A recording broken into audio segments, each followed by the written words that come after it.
Estás despedida. La voz del gerente Marcelo retumbó como un trueno en plena calle, desgarrando el aire pesado del mediodía. La multitud se giró al mismo tiempo, sorprendida por aquel estallido de furia frente al restaurante Bella Vista. Allí, de rodillas sobre la calzada ardiente que quemaba la piel, estaba Elena, todavía con el delantal manchado de sudor, ofreciendo su propio plato de comida y un copo de agua helada a un hombre que agonizaba de hambre. El contraste era brutal. La ternura de un acto de compasión contra la humillación pública de un grito cruel. El hombre, Alberto, un centeto con la barba gris y los ojos apagados, intentaba sostener el vaso con manos temblorosas, mientras las palabras de Marcelo caían como piedras sobre ambos. Nadie lo sabía aún, pero aquel gesto aparentemente pequeño ocultaba un secreto que transformaría todas sus vidas. El sol caía sin piedad, como un fuego que derretía cada sombra. Los clientes de la mesa 4 se quejaban dentro. El bullicio del restaurante continuaba, pero Elena no escuchaba nada más que la respiración entrecortada del hombre frente a ella. La piel ardía contra el pavimento, y el olor a grasa recalentada de la cocina se mezclaba con el hedor de polvo y abandono que desprendía Alberto. Ella no dudó. Partió su pan, entregó su plato, acercó el agua a sus labios. Entonces lo vio. Entre la multitud, un hombre con barba oscura y túnica clara se detuvo en silencio, observándola con una compasión tan intensa que la estremeció. Jesús no dijo nada. Bastó un gesto leve, un destello en los ojos antes de desaparecer entre los transeúntes. Elena parpadeó confundida, dudando si había sido un espejismo provocado por el calor, pero en su pecho algo ardía diferente, como si aquel instante llevara el peso de un propósito mayor. Marcelo avanzó con pasos pesados, el rostro enrojecido, la mirada cargada de desprecio. «¿Qué es esto, Elena? Das comida del restaurante a un desconocido. Esto es un robo». Su voz se elevaba cada vez más, y algunos clientes ya alzaban sus teléfonos para grabar. Elena intentó responder, explicar que era su almuerzo, que lo había dado porque el hombre estaba desmayado, pero Marcelo no escuchaba. «Robo descarado, y aquí no toleramos ladrones». Alberto trató de levantarse, tambaleante, balbuceando que la culpa era suya, que él había aceptado. «¡Cállese, mendigo!», lo interrumpió Marcelo, su dedo acusador apuntando como un látigo. El silencio se hizo espeso, incómodo, y hasta el ruido del tráfico pareció ceder ante la tensión. Elena tragó saliva, con el corazón desbordado, pensando en su hijo Gabriel, en el alquiler atrasado, en la fragilidad de su mundo. La humillación pública ardía más que el sol en su piel. 6 años de trabajo borrados en segundos por un gesto de humanidad. Elena sintió cómo las lágrimas amenazaban con salir, pero se sostuvo con dignidad. Recordó a su padre muriendo en la calle, ignorado por todos, y supo que había hecho lo correcto aunque el precio fuera alto. Marcelo, sin piedad, le arrancó el delantal y lanzó un sobre con sus propinas de la semana al suelo. «Tómalo y lárgate de mi vista antes de que llame a seguridad». La multitud observaba, dividida entre la incomodidad y la indignación, y uno de los celulares capturó el momento exacto en que Alberto, todavía débil, murmuró con voz firme: «Acaba de cometer el mayor error de su vida». Nadie entendió el alcance de esa frase, pero quedó flotando como un presagio oscuro. Elena recogió sus cosas en silencio, el cuerpo tembloroso, pero la frente erguida. Caminó despacio por la calle abrasada, mientras los murmullos se alzaban detrás de ella. Cada paso la alejaba del Bella Vista y la acercaba a la incertidumbre. El alquiler con doña Carmen, la febre de Gabriel, las cuentas acumuladas. Alberto la siguió con la mirada, guardando en su bolsillo una vieja fotografía arrugada, símbolo de un secreto que nadie sospechaba. Y aunque Elena no lo sabía aún, aquel gesto, dar un Simple plato de comida y un copo de agua en la calzada. No solo le había costado el empleo, era el comienzo de una cadena de acontecimientos que arrastraría a toda la ciudad hacia una reviravolta inesperada. Desde algún rincón invisible, Jesús parecía observarla todavía, como si custodiara a alguien que estaba a punto de descubrir su verdadero propósito. El sol ardía sin misericordia sobre la ciudad, y dentro del restaurante Bella Vista el calor se volvía insoportable, como si las paredes mismas sudaran junto con los empleados.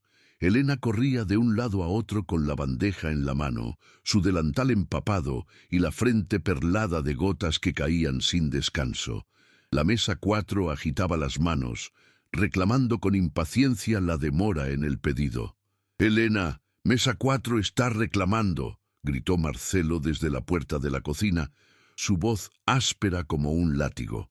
Los cuchicheos de los clientes aumentaban y el murmullo mezclado con el tintinear de los cubiertos creaba un ambiente cargado, sofocante, donde el sudor se mezclaba con el aroma fuerte de aceite recalentado.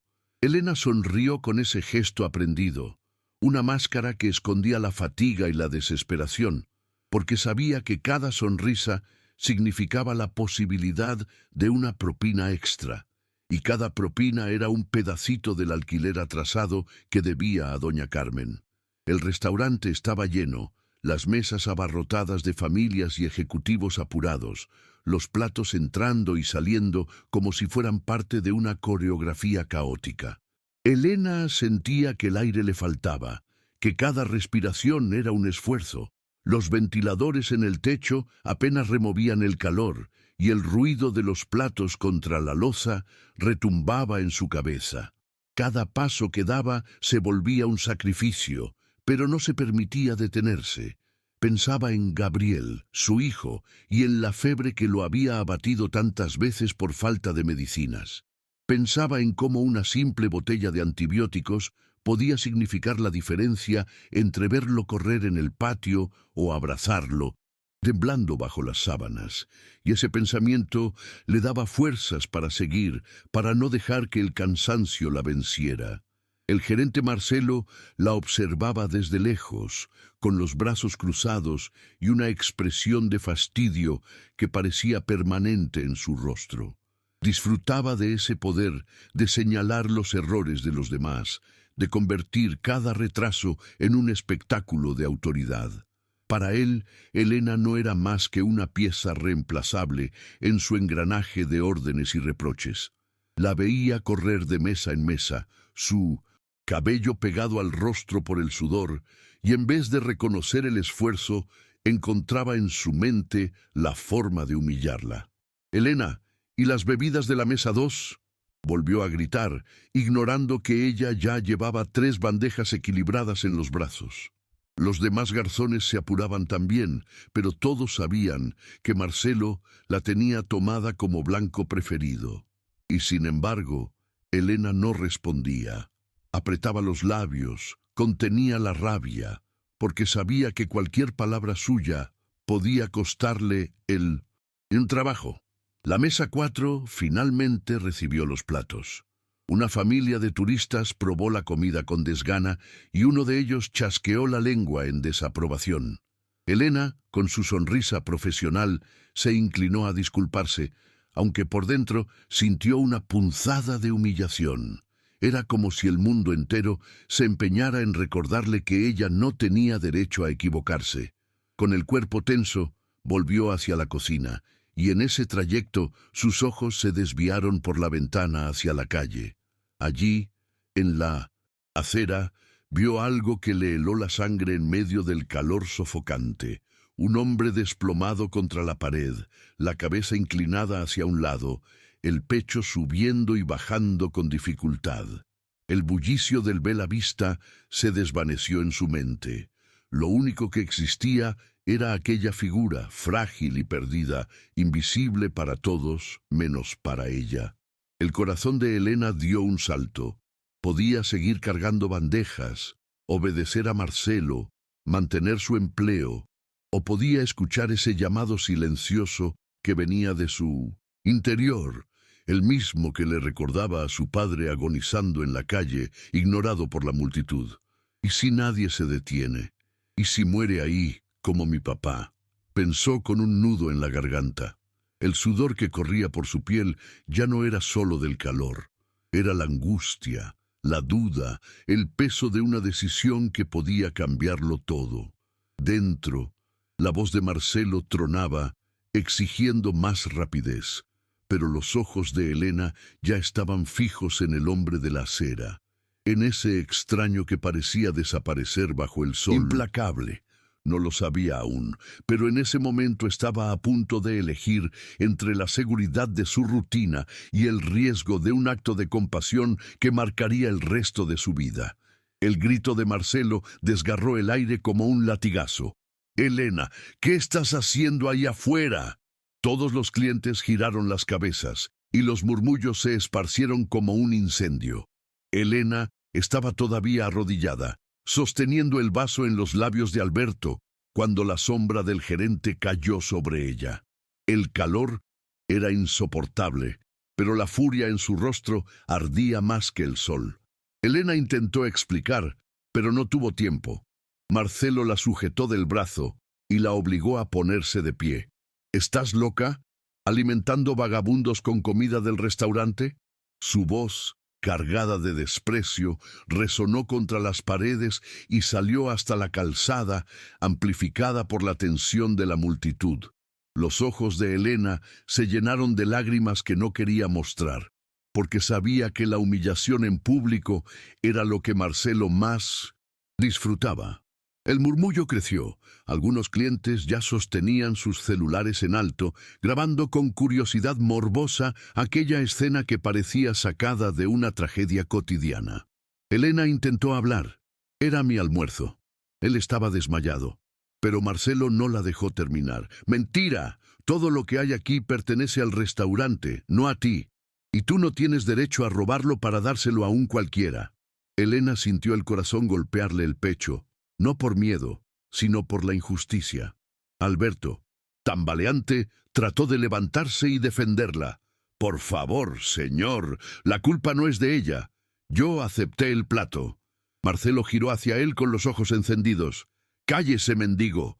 Bastante vergüenza me da verlo ocupando mi acera, y ahora viene a justificar a esta mujer».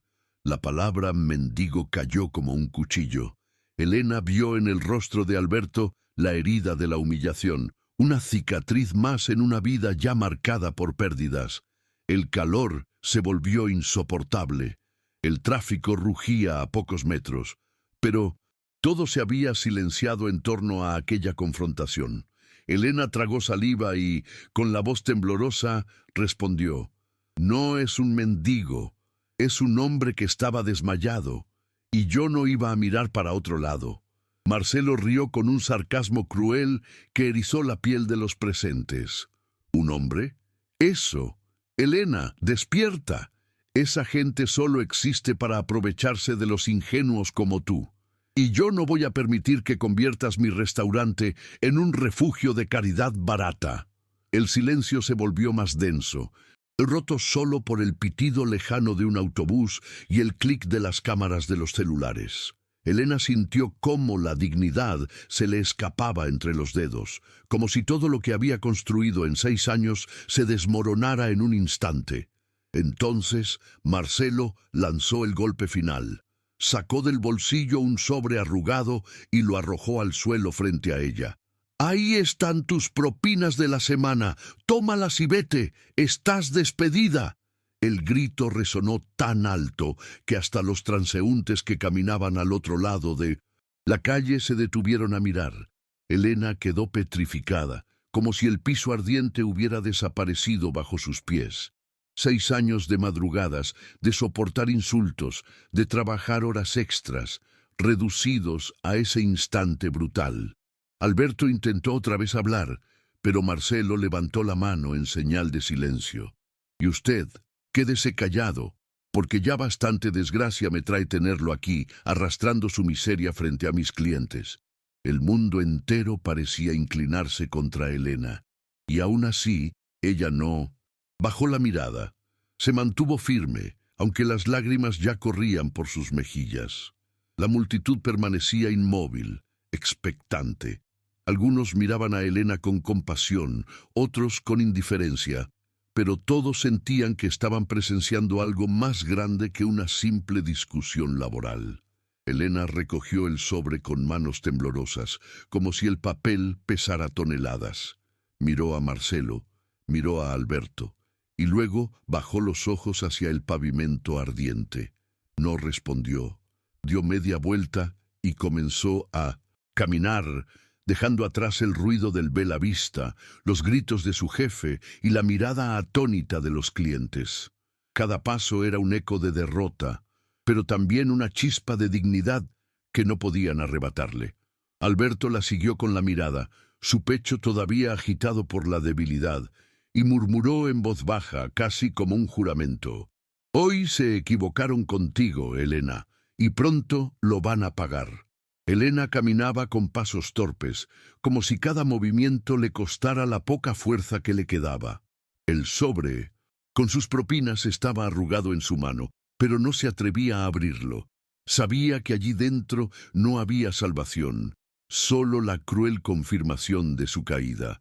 El calor de la calle la envolvía como un abrazo hostil, y cada bocanada de aire le ardía en la garganta. Detrás de ella, el murmullo de la multitud aún resonaba, y la voz de Marcelo seguía clavada en su mente como un eco que no quería apagarse. En ese momento no era solo el despido lo que dolía, era la humillación pública, la certeza de que había sido tratada como una ladrona cuando en realidad lo único que había hecho era un acto de compasión. Las lágrimas comenzaron a correrle por el rostro, mezclándose con el sudor. Elena se detuvo bajo una marquesina rota, buscando una sombra que le diera un respiro. Allí, en soledad, permitió que la emoción la desbordara. Cerró los ojos y recordó a Gabriel, su hijo de 8 años, con sus ojos brillantes, preguntando si esa noche habría cena. Recordó también a su padre, aquel hombre que había caído en la calle sin que nadie se detuviera a ayudarlo. Esa herida nunca había cerrado, y ahora sentía que la vida le estaba repitiendo la escena, obligándola a revivir el mismo abandono. «Papá, si alguien te hubiera dado un vaso de agua, quizá hoy estarías conmigo», murmuró con voz rota. El peso de las dificultades se amontonaba sobre sus hombros, el alquiler atrasado que doña Carmen le había recordado con insistencia, las cuentas de luz y agua acumuladas sobre la mesa de la cocina, las medicinas que ya no podía comprar para la fiebre recurrente de Gabriel. Todo se mezclaba en su mente en una tormenta que parecía no tener salida. Elena sintió un vacío en el estómago, no solo de hambre, sino de desesperanza. ¿De qué servía tener un corazón bueno si el mundo la castigaba por ello? La duda se clavó como un cuchillo. Tal vez Marcelo tenía razón, tal vez la bondad era solo una forma de ingenuidad peligrosa. Pero en su interior, algo, una voz tenue, una chispa de fe, le decía que no podía renunciar a lo que la hacía humana. Alberto la observaba desde la distancia, apoyado en la pared, aún tambaleante. Quiso acercarse, pero se contuvo. Había algo sagrado en ese momento de Elena, en esa lucha invisible contra la desesperanza. Sus ojos, sin embargo, reflejaban la culpa. Si no hubiera aceptado ese plato de comida, quizá ella aún tendría trabajo. Apretó en su bolsillo la vieja fotografía de Clara y Sofía, sintiendo que sus rostros lo miraban con reproche y ternura a la vez. Sabía que debía intervenir, pero también sabía que no era el momento. Elena necesitaba desahogarse primero, vaciarse de todo para poder volver a llenarse de algo nuevo. El tráfico rugía al otro lado de la calle, indiferente a la tragedia íntima que se desarrollaba bajo aquella marquesina. Un niño pasó corriendo con un helado en la mano, riendo, y por un instante Elena lo confundió con Gabriel. Ese espejismo la hizo sonreír con amargura. «Tengo que ser fuerte por él», se dijo. Inspiró, Hondo secó sus lágrimas con la manga del delantal arrancado y enderezó la espalda. El dolor no había desaparecido, pero había tomado forma. Ahora era un recordatorio de lo que debía resistir. No sabía cómo lo haría, no sabía de dónde saldría el dinero, ni cómo enfrentaría la febre de su hijo esa noche, pero sí sabía una cosa: no dejaría que la humillación de Marcelo definiera quién era. Y aunque todavía no lo entendía, alguien ya había visto ese gesto de resistencia. Desde la esquina, entre la multitud dispersa, la figura de Jesús volvió a aparecer por un instante, observándola con un silencio lleno de promesas. Elena avanzaba por la acera con pasos vacilantes, el corazón todavía acelerado por la escena vivida frente al restaurante. El sol golpeaba con furia, y cada rayo parecía quemarle la piel, como si el universo mismo quisiera recordarle su fragilidad. Caminó 3 cuadras hasta que las fuerzas le fallaron y se dejó caer en un banco de cemento bajo una marquesina despintada. Allí, con el sobre de propinas aún arrugado en sus manos sudorosas, sintió que todo se derrumbaba. No había más empleo. No había más rutina que la sostuviera. No había certeza de cómo explicarle a Gabriel que la vida acababa de arrebatarles la poca seguridad que tenían. Las lágrimas brotaron sin permiso, cayendo sobre su falda gastada, y Elena no intentó detenerlas. Miró al cielo con los ojos empañados, y en ese instante la memoria la arrastró al pasado. Vio la imagen de su padre tendido en la calle, jadeando mientras la gente pasaba a su lado sin detenerse. Tenía apenas 8 años cuando lo perdió, pero la herida seguía abierta como si hubiera ocurrido ayer. «Papá, hoy me pasó lo mismo», susurró con voz quebrada. Nadie entiende lo que es ver a alguien desmoronarse y no poder hacer nada. La diferencia era que esta vez ella había podido actuar, había podido ofrecer un vaso de agua, un plato de comida. Y sin embargo, el precio había sido altísimo. Su sustento, su dignidad frente a todos. Mientras el murmullo de la ciudad seguía indiferente, un sonido distinto interrumpió su dolor. Pasos lentos, arrastrados, que se acercaban con dificultad. Levantó la vista y vio a Alberto, tambaleándose, con el rostro pálido y los labios resecos. Parecía aún más frágil que cuando lo había dejado bajo el sol, pero en sus ojos había algo nuevo, una gravedad silenciosa. Se detuvo frente a ella y se sentó con torpeza en el mismo banco, como si compartieran un destino que ninguno había elegido. «Señora, lo siento», murmuró, y su voz era tan baja que apenas se escuchaba entre el ruido del tráfico. No debía aceptar su comida, no si eso le iba a costar el trabajo. Elena se giró hacia él con incredulidad. La culpa en su mirada era genuina, y esa sinceridad la desarmó. «No diga eso», respondió, limpiándose las lágrimas con la manga. «Usted estaba muriéndose ahí afuera. ¿Qué clase de persona sería yo si lo hubiese ignorado?» El hombre bajó la cabeza, avergonzado. «Pero mire lo que le hicieron. La humillaron delante de todos por mi culpa». Elena tragó saliva. La rabia hacia Marcelo hervía en su pecho, pero al mismo tiempo comprendía que Alberto no era responsable de la crueldad ajena. «La culpa no es suya, es de él», dijo con firmeza. «Usted no me quitó nada, fue mi elección ayudarlo». En ese momento, un silencio profundo los envolvió, como si la ciudad alrededor se hubiese detenido solo para escuchar sus palabras. Fue entonces cuando Alberto levantó la mirada y con un gesto inesperado tomó el sobre arrugado de sus manos. No lo abrió, solo lo sostuvo con delicadeza, como si ese pequeño paquete representara todo el peso de la injusticia. «Usted no perdió su trabajo, Elena», dijo con una voz que ya no parecía débil, sino llena de convicción. «Usted ganó algo que nadie puede arrebatarle, la certeza de que todavía hay bondad en este mundo». Sus palabras la golpearon como un rayo.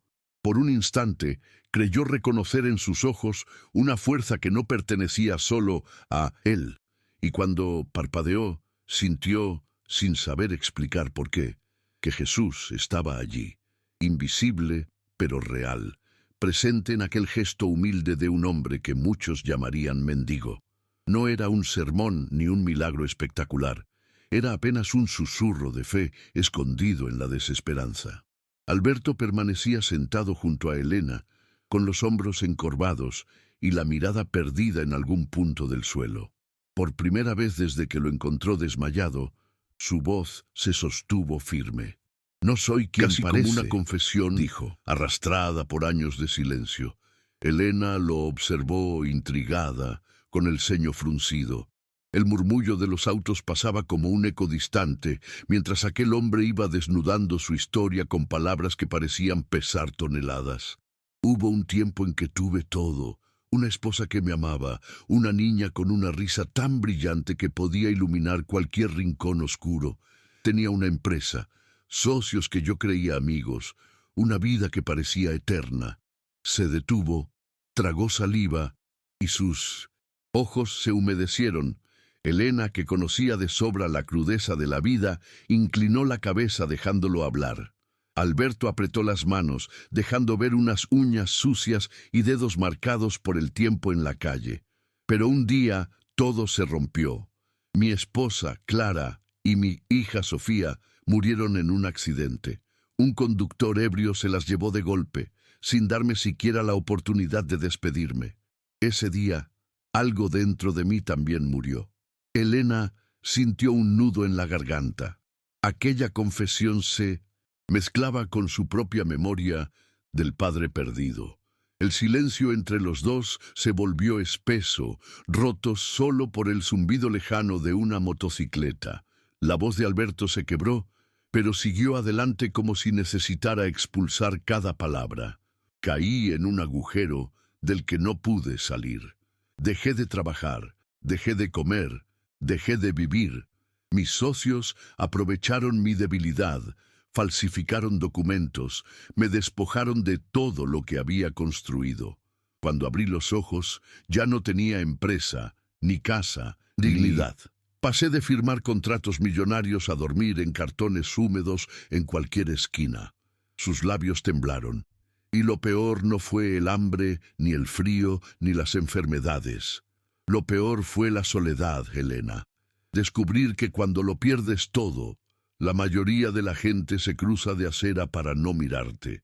Elena escuchaba con el pecho apretado, sintiendo cada palabra como un eco de injusticia que también le pertenecía. Quiso decir algo, pero Alberto levantó la mano, pidiendo un segundo. No me quedaba nada, solo recuerdos que me perseguían como fantasmas. La risa de Sofía en mi oído, la voz dulce de Clara llamándome por las mañanas.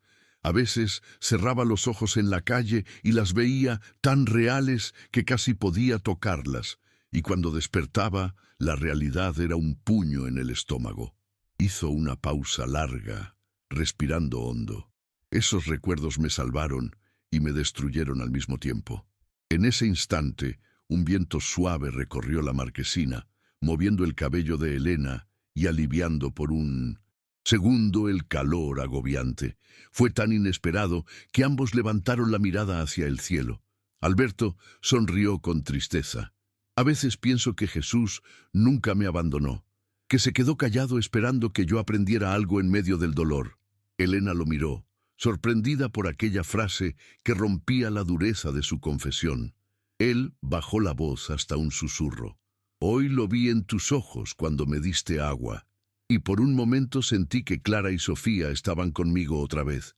Elena no supo qué responder, pero en su pecho algo se encendió.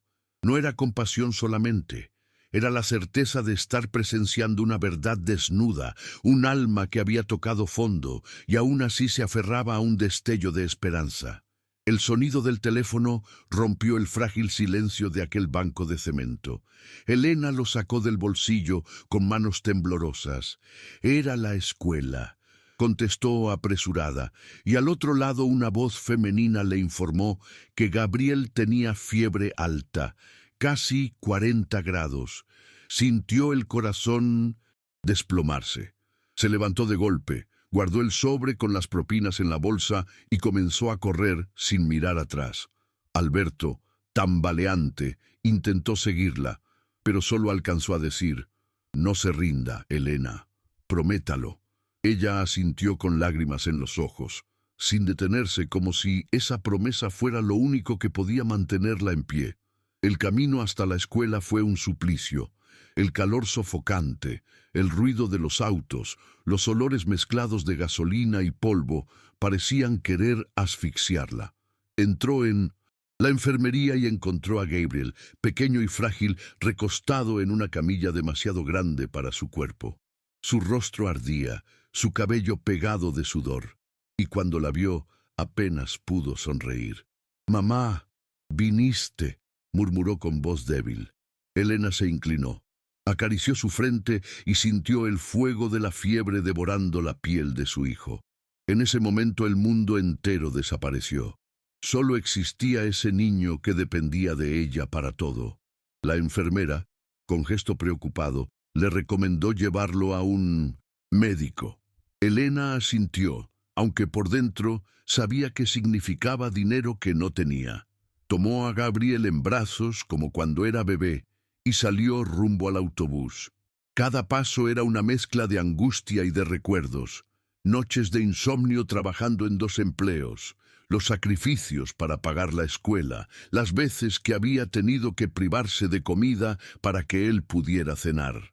«Voy a cuidarte, hijo, aunque el mundo entero se me caiga encima», susurró mientras lo sostenía. En el autobús, Gabriel apoyó la cabeza en el hombro de su madre y cerró los ojos. Elena lo abrazó fuerte, sintiendo el peso de la desesperación apretarle el pecho. Miró por la ventana, pero lo que vio no fueron calles ni edificios. Eran escenas de su vida. El día que el padre de Gabriel los abandonó, diciendo que no estaba preparado. La vez que tuvo que empeñar el anillo de su madre para pagar cuentas. Y ahora, sin trabajo, con el alquiler atrasado, con un hijo enfermo. «Dios mío, ¿qué más quieres quitarme?», pensó, y por un segundo la rabia ahogó cualquier rastro de fe que aún quedaba en ella. Ya en casa, lo recostó en la cama y buscó el último frasco de jarabe en el armario. Se lo dio despacio, acariciando sus cabellos. Cuando por fin se durmió, Elena se dejó caer en una silla exhausta. Fue entonces que sonó el teléfono otra vez. Contestó, y la voz de doña Carmen, la propietaria del apartamento, llenó la sala. «Elena, hija, necesito hablar contigo. Ya van 2 semanas de atraso en el alquiler. Mi hijo me presiona. Te daré una semana más, pero no puedo esperar más allá». Elena cerró los ojos con fuerza, sintiendo que el mundo la aplastaba. Una semana. Solo una semana para salvar el techo que protegía a Gabriel. Miró a su hijo dormido, vulnerable, y las lágrimas corrieron libres. No sabía de dónde sacaría fuerzas ni dinero, pero en su interior, en algún rincón oculto, recordó la promesa que le hizo a Alberto: no rendirse. Alberto, mientras tanto, había quedado solo en la marquesina. El eco de las palabras de Elena, «Mi hijo tiene fiebre», aún retumbaba en su mente.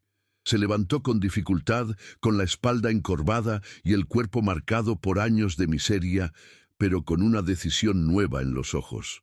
Caminó hasta un viejo teléfono público que apenas funcionaba, introdujo unas monedas arrugadas y marcó un número que conservaba como si fuera un amuleto. Al otro lado, después de unos segundos, una voz grave contestó: «Despacho Ramírez Inasociados». Alberto tragó saliva. «Soy Alberto Silva. Dígale al doctor Ramírez que necesito verlo. Ha llegado la hora». El abogado lo recibió esa misma tarde en una oficina pequeña, llena de papeles apilados y olor a café viejo. Ramírez, de cabello canoso y mirada penetrante, se levantó sorprendido al ver a Alberto en ese estado. «Por Dios, hombre, apenas te reconozco». Alberto sonrió amargamente. «3 años en la calle hacen estragos, doctor». Se sentó, apoyando las manos temblorosas sobre el escritorio. «Pero hoy algo cambió. Encontré a alguien. ¿Quién era? y ya no puedo seguir escondiéndome. Ramírez lo escuchó en silencio, comprendiendo que aquel día marcaba un punto de inflexión. Alberto relató con detalle cómo, tras la muerte de Clara y Sofía, sus socios aprovecharon su depresión para despojarlo de todo. Falsificaron firmas, manipularon balances, transfirieron propiedades. Ramírez asintió, sacando una carpeta gruesa de su archivador. Lo sé, llevo años reuniendo pruebas. Tenemos contratos adulterados, testimonios de ex empleados, registros bancarios, todo listo para presentar al juez. Alberto lo miró con incredulidad. ¿Entonces puedo recuperar la empresa? Ramírez respiró hondo. Sí, pero llevará tiempo. Sin embargo, con lo que tenemos, tus ex socios ya tiemblan. Están acorralados. Alberto apretó los puños, pero no con sed de venganza, sino con una mezcla de esperanza y responsabilidad. Doctor, no quiero todo esto solo para mí. Hoy esa mujer, Elena, perdió su empleo por ayudarme. Tiene un hijo pequeño, enfermo y está a punto de quedarse en la calle. Necesito que la ayudemos de inmediato. Ramírez arqueó las cejas, sorprendido. ¿Quién es ella? Alberto bajó la voz. Una camarera del Bella Vista. Dio su comida y su agua para salvarme. Nadie había hecho eso en años. Me devolvió la fe en la humanidad. El abogado, conmovido, asintió lentamente. Entonces, empecemos por ella. Conozco dueños de restaurantes serios que estarían encantados de tener a alguien con ese corazón. El aire en la oficina se volvió denso, cargado de propósito. Alberto, que hasta hacía unas horas parecía un espectro condenado a vagar sin rumbo, ahora irradiaba otra energía. No quiero que Elena sepa nada de mí todavía, aclaró. Si sospecha que soy más de lo que aparento, lo rechazará. Debe creer que consiguió la oportunidad por su mérito, porque se la merece. Ramírez lo miró con respeto. Has cambiado, Alberto. Antes solo pensabas en números. Hoy piensas en legados. Alberto sonrió débilmente. Jesús se me ha cruzado en la calle más de una vez. Quizá era él recordándome que aún tenía un propósito, y ahora entiendo cuál es. Transformar el dolor en una segunda oportunidad. No solo para mí, sino para todos los que el mundo desprecia. Esa misma noche, mientras Gabriel dormía con la fiebre algo controlada gracias al jarabe, Elena se sentó en la mesa de la cocina con las cuentas esparcidas frente a ella. Luz, agua, escuela, supermercado. Las cifras se repetían como una condena imposible de pagar. Desesperación era tan grande que le costaba respirar. Entonces sonó el teléfono. Señora Elena, le habla Patricia, gerente del restaurante Palacio. Recibimos su nombre como recomendación de un cliente muy especial. ¿Le interesaría venir mañana a una entrevista para una vacante de supervisora? Elena se quedó muda. Supervisora. No era una simple oferta de mesera, era un puesto que doblaba el salario que solía recibir en el Bella Vista. ¿Yo? ¿Estás segura de que...? Patricia la interrumpió. Absolutamente. Alguien habló maravillas de usted. La esperamos a las 10. Colgó el teléfono y permaneció sentada, sin poder procesar lo ocurrido. ¿Cómo era posible que en el mismo día que perdió su empleo recibiera una llamada así? Miró a Gabriel, respirando con dificultad en la cama, y sintió que tal vez, solo tal vez, no todo estaba perdido. Pero antes de poder calmarse, el teléfono volvió a sonar a la mañana siguiente. Esta vez era Marcos, del Bistró Central. Señora Elena, me pasaron su contacto. Estamos buscando personal con experiencia en atención y liderazgo. ¿Podría venir hoy a conversar? Elena casi dejó caer el aparato. 2 ofertas en menos de 12 horas. Era demasiada coincidencia. Camino a la primera entrevista, vestida con su mejor ropa, aquella que había guardado para ocasiones especiales. No podía dejar de pensar en Alberto. Sus palabras volvieron a su memoria. A veces, cuando lo perdemos todo, es porque algo más grande nos espera. ¿Era esto lo que había querido decir? Elena se sentía dividida.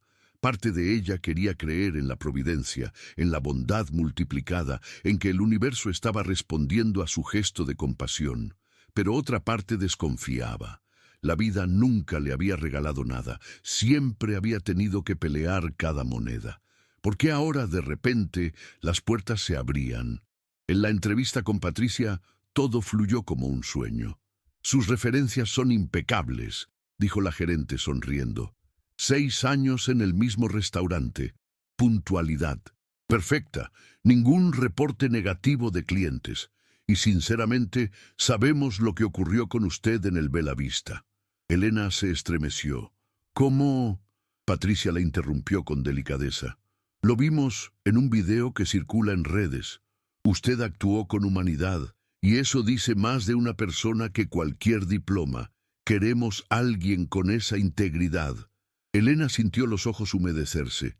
Era la primera vez que alguien la valoraba no solo por servir mesas, sino por su corazón. Al salir, con una propuesta formal en mano, se quedó parada en la acera mirando el cielo gris de la ciudad. El ruido de los coches parecía lejano, como si el mundo le estuviera dando un respiro después de años de opresión. Y de repente lo vio. Al otro lado de la calle, entre la multitud, estaba Alberto observándola. No llevaba la barba desaliñada ni la ropa sucia de la tarde anterior. Aún parecía humilde, pero había en su mirada una firmeza distinta, casi solemne. Levantó una mano en un saludo discreto, sin acercarse. Elena sintió un escalofrío. No sabía cómo, pero estaba segura de que él tenía algo que ver con lo que estaba pasando.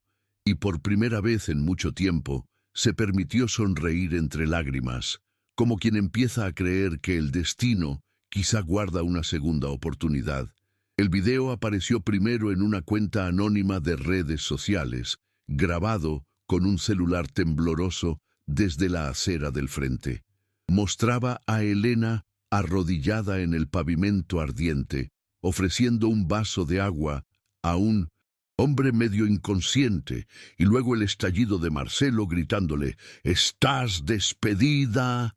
En cuestión de horas, la grabación acumuló miles de reproducciones. Los comentarios se multiplicaron con furia. «¿Cómo se puede castigar la bondad? Nunca más voy a comer en ese lugar. El Bella Vista merece un boicot inmediato». Lo que había sido una humillación silenciosa en la puerta de un restaurante se convirtió en un escándalo público. Elena se enteró al día siguiente cuando una vecina le mostró el video en su celular. Se quedó paralizada. Era ella en la pantalla, llorando frente a un gerente que la trataba como criminal por dar un plato de comida. Su primera reacción fue vergüenza. El país entero la veía en su momento de mayor humillación. Pero luego, leyendo los comentarios, comprendió que algo diferente estaba ocurriendo. La gente no la veía como ladrona, sino como heroína. «Esa mujer tiene más dignidad que todo ese restaurante junto», escribió alguien. Elena sintió un calor extraño en el pecho. No estaba sola. En el Bella Vista, Marcelo luchaba por controlar el incendio. Clientes habituales comenzaron a cancelar reservas. Influencers locales llamaban al boicot. Periódicos barriales publicaban artículos titulados «El precio de la compasión, la mesera despedida por ayudar a un sin techo». Dentro del restaurante, el ambiente era de tensión. 2 camareras lloraban en la cocina, temiendo por sus propios empleos. Marcelo, con las manos sudorosas y la voz quebrada, intentaba defenderse ante clientes furiosos. Fue un malentendido. Ella tomó comida que no le pertenecía, pero nadie lo escuchaba. Los celulares seguían grabando cada excusa, cada gesto nervioso. Mientras tanto, Elena trataba de enfocarse en Gabriel y en sus entrevistas laborales, pero no podía escapar de la tormenta mediática. En el autobús, escuchaba a desconocidos hablar de esa mesera del video. En el mercado, las cajeras comentaban indignadas.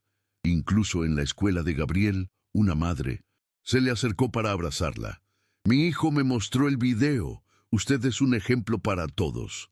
Elena, aún confundida, no sabía si agradecer o llorar.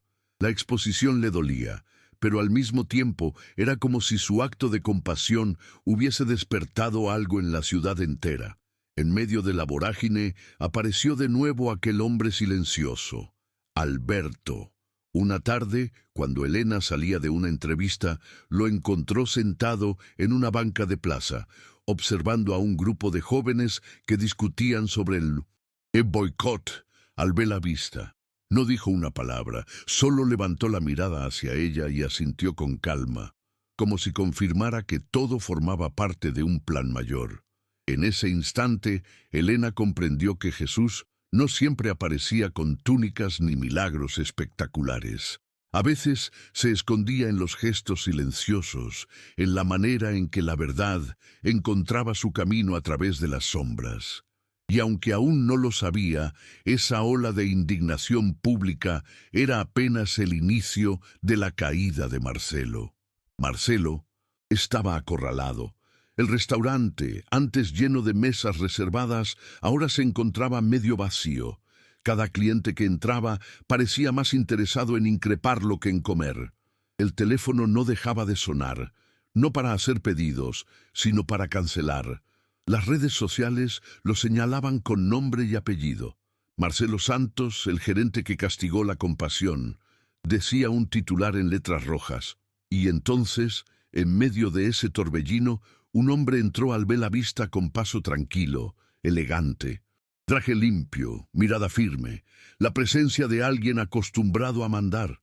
Nadie lo reconoció al principio, excepto Marcelo. Al verlo, sintió cómo la sangre se le helaba. Era Alberto, pero no el hombre con barba desaliñada y ropa rota al que había humillado en la acera. Era otro, rasurado, bien vestido, con un porte imponente. Marcelo retrocedió un paso, incapaz de creer lo que veía. «Usted... no puede ser», balbuceó. Alberto se le acercó, con una calma que contrastaba con la agitación del restaurante. «Sí, soy yo», dijo en voz baja, pero lo suficientemente clara para que todos escucharan. «El mismo hombre al que usted llamó parásito, el que casi dejó morir en la calle. Hoy vengo a presentarme como lo que siempre fui, Alberto Silva, propietario de la Silva Incorporaciones». Un murmullo recorrió el lugar y los celulares comenzaron a grabar otra vez. Marcelo intentó reír, nervioso. «Esto es una farsa, un montaje». Pero Alberto sacó de su portafolio documentos oficiales, actas, notariales, certificados de propiedad. «Aquí están las pruebas de quién soy. El edificio donde usted trabaja me pertenece ahora, y lo que ocurrió frente a esas cámaras no lo olvidaré jamás». Marcelo cayó en su silla, pálido como un muerto. Los empleados, incrédulos, se miraban entre sí. Elena, en otra parte de la ciudad, aún no sabía nada. Estaba en su nuevo empleo, ajena a que su gesto de bondad estaba desencadenando una tormenta que nadie podía detener. El silencio fue roto por una frase que cayó como un cuchillo. «Usted no humilló a una mesera, Marcelo», dijo Alberto, mirando a su alrededor. «Humilló a la humanidad entera, y lo hizo porque confundió compasión con debilidad». La gente presente en el restaurante aplaudió, algunos con lágrimas en los ojos. Marcelo, desesperado, solo pudo balbucear: «No sabía quién era usted». Alberto se inclinó con voz firme. «¿Y si hubiese sido un simple sin techo? ¿Valía menos su vida?» Esa es la pregunta que tendrá que responder cada noche, cuando intente dormir. En ese momento, mientras Alberto hablaba, alguien entre los clientes murmuró una oración y un silencio reverente cubrió la sala. Fue como si, por un instante, el mismo Jesús estuviera allí, invisible, recordando a todos que la verdadera riqueza no está en el oro ni en los títulos, sino en los actos que elevan o destruyen la dignidad humana. Alberto lo sabía. Esa revelación no era para demostrar poder, sino para restaurar un equilibrio roto.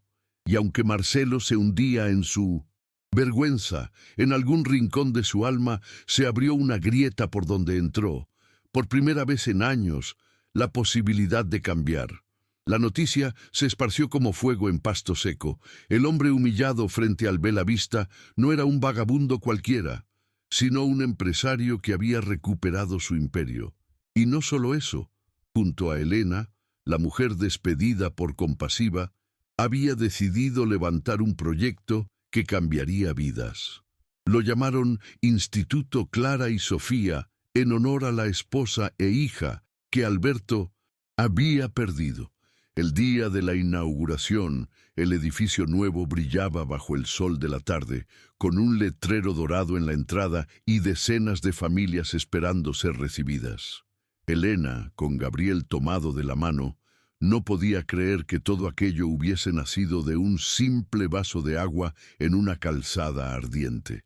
Dentro del instituto había aulas de capacitación, un comedor comunitario, un área de juegos para niños y salas para asesoría jurídica y psicológica.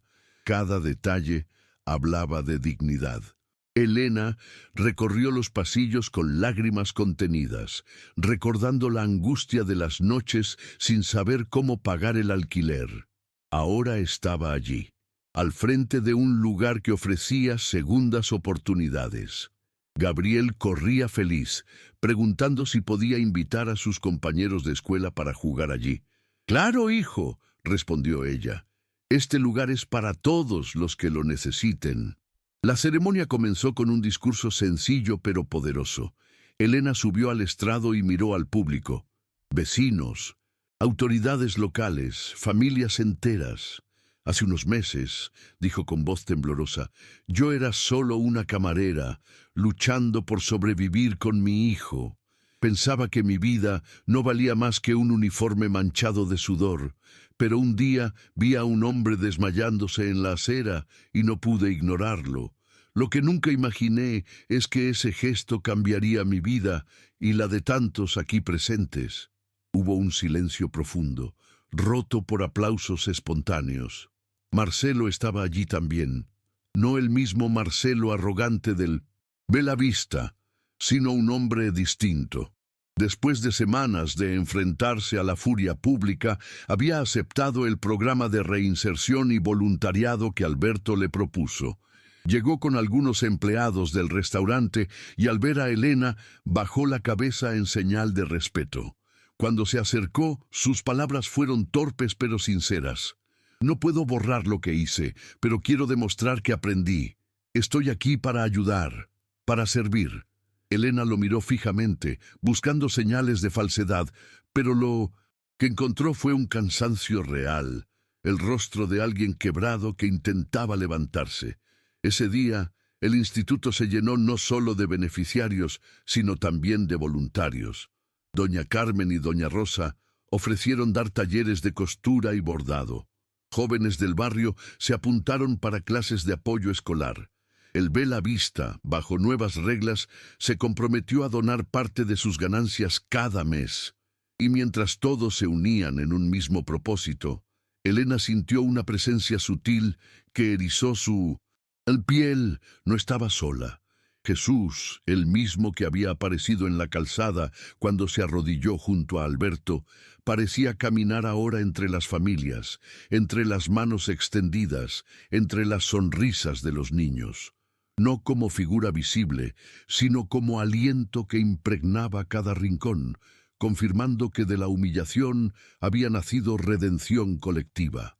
El sol caía lento sobre la ciudad cuando Elena salió a la entrada del Instituto Clara y Sofía.